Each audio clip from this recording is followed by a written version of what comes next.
negotiator, and educator. He teaches the political economy course in the Labor Studies Department at Lane College. Please welcome Michael Eisenscher.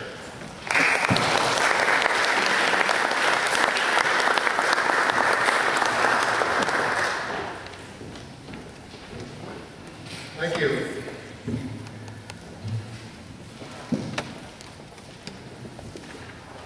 I reflected earlier today on the fact that in 2001, when this tragedy began to unfold, I certainly did not expect to be standing before you today talking about why we need to end it. And I suspect that most of you also did not contemplate 9 years ago that we would be almost a decade later still involved in this terrible conflict.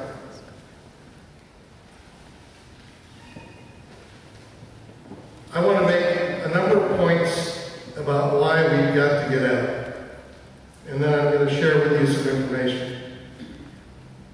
First, the war is illegal. It's illegal because we invaded a sovereign country that committed no act of any sort towards the United States or its interests. We invaded it chasing a bandit, a terrorist, because we suspected he was there. That does not justify or make legal what we did. It continues to be illegal under international law. The war is immoral. It has turned an entire nation into a nation of victims. Innocent people who had no conflict with the United States, no interest in harming any Americans, have been brutalized, murdered, occupied, terrorized, displaced, turned into refugees in one of the poorest countries in the world. And we continue to victimize them every day we are there. The war is unsustainable. The population is overwhelmingly opposed to the U.S. presence.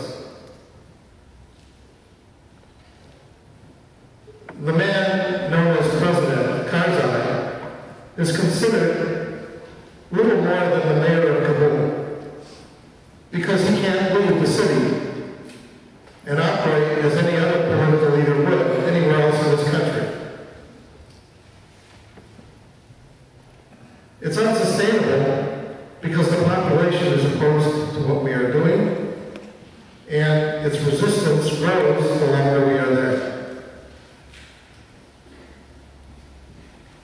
It's unaffordable. We have expended in excess of $300 billion in Afghanistan alone, $1 trillion if you add the Iraq war, since 2001. We are now on a pace to spend on average another $100 billion every year we stay. And that cost is inevitably going to increase, either because we add more troops, or because we suffer more losses, or because we simply add more armaments in an effort to overcome technologically what we cannot overcome with military personnel. It's a waste of treasure and blood.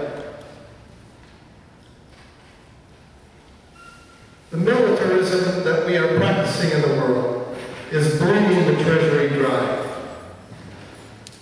Our military spending has doubled in the same period that our economy has shrunk from 32 to 23% of global output.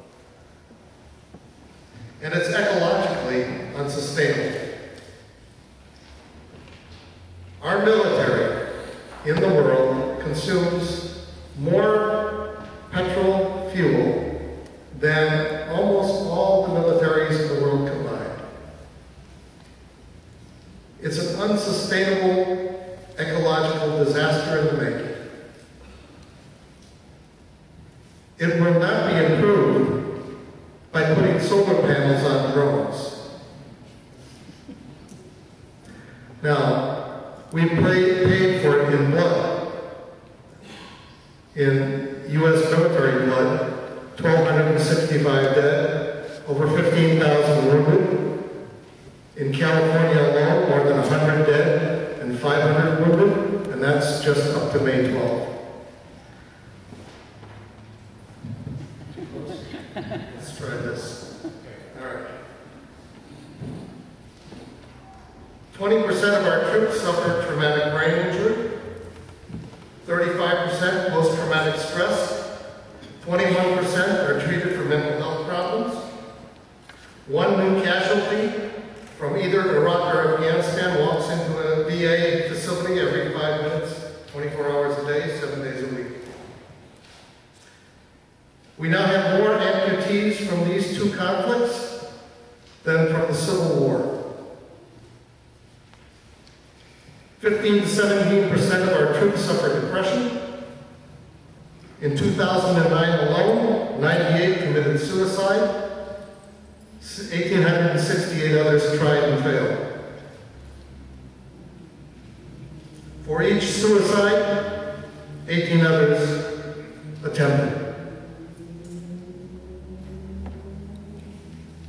What about in Afghanistan?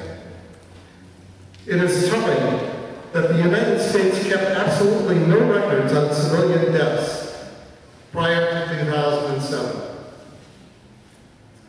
By some estimates, there have been 13,400, and by others up to 33,000 Afghans slaughtered since 2001. In 2009 alone, 2,412, which was a 14% increase over the year before, another 3,566 were wounded.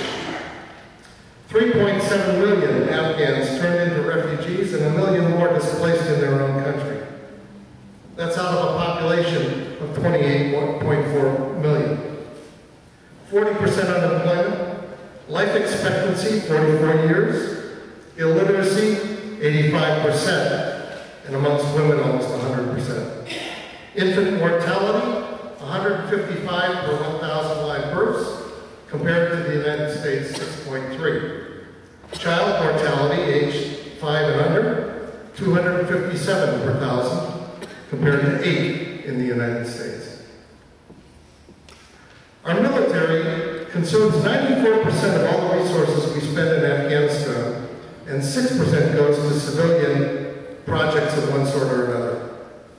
That is completely flipped from what the standard military Bible tells you about counterinsurgency warfare, that 80% of the funds should be spent on civilian projects and 20% on the military. So even by the military's own playbook, we're doing it wrong. In California, we're suffering a deficit of $19 billion. Federal aid to California is down almost 15%.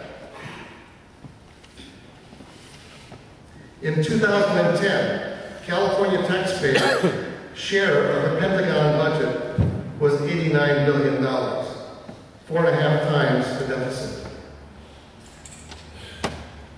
Since 2001, our taxpayers have paid $132 billion for the cost of these 2 wars, and that's before the $33 billion that was added on this year.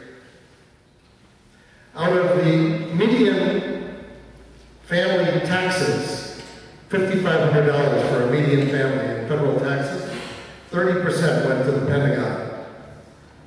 Now, I cite these last figures because we have to talk about more than simply the Afghan war. We've got to talk about the foreign policies and the political direction of the country that gets us into